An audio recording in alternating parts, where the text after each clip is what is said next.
Welcome to The Explainer. Today, we're diving into a massive historical paradox. I mean, it's really a stunning contradiction.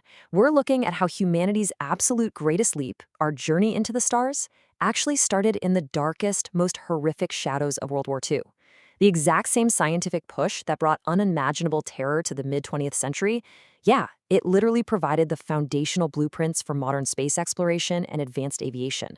So we're going to crack open the historical record today and unpack exactly how this incredible leap in technology actually went down. We're going to break this explainer down into 6 parts: the wonder weapons, the birth of the rocket age, advanced aviation and concepts, the failed atomic dream, why the science failed, and we'll wrap up with its legacy in the stars. All right, Section 1, the wonder weapons. Let's get into it. Our story kicks off at a top-secret Baltic Sea facility called Peenemünde. The regime's philosophy here was all about quality over quantity. They wanted these so-called wonder weapons as a fast track to global domination. But look, we absolutely cannot talk about this science without confronting the grim reality of how it was made. Peenemünde was essentially a metropolis of science, but it was built and run on horrific slave labor.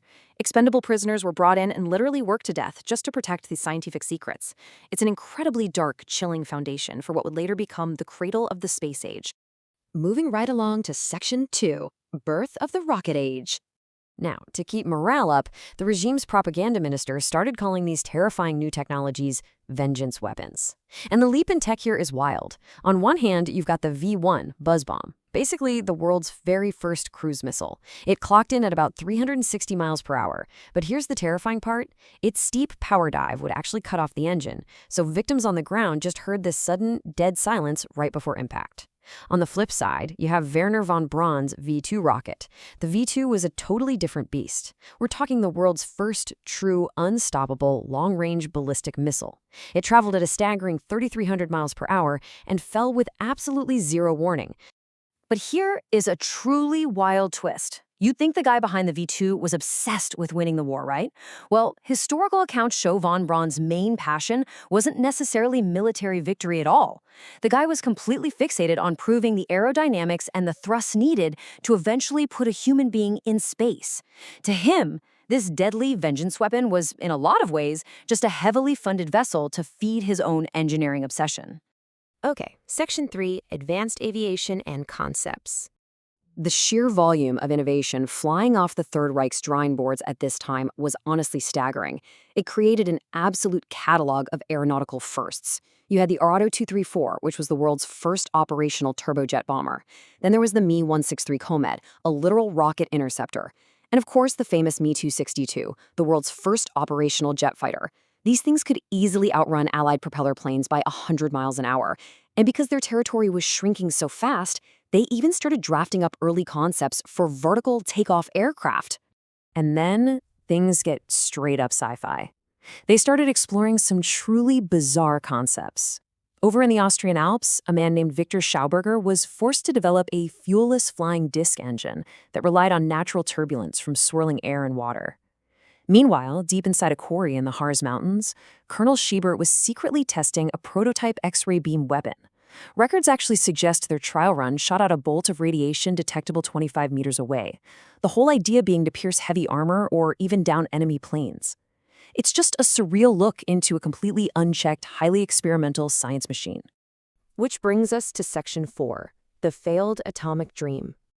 So despite all that crazy, futuristic aerospace tech, the most desperate race of the entire era was still the quest for the ultimate weapon, the atomic bomb.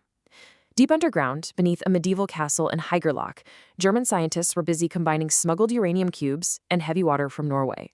But here is the massive failure uncovered by the American ULSOS project after the war. Interrogations of top German scientists revealed they didn't just fail to build the bomb. They fundamentally misunderstood the basic physics required to even make it happen. They really had no clue. Let's get into Section 5, why the science failed. So it really begs the question, doesn't it? If they had the world's most advanced aerospace technology, these secret science cities, and incredibly brilliant minds, how did Hitler's wonder weapons fail? Why didn't this massive, heavily funded war machine actually turn the tide of the war? Well, looking at the historical data, it was basically a total systemic failure of management and culture. First off, extreme paranoia meant there was practically zero scientific collaboration.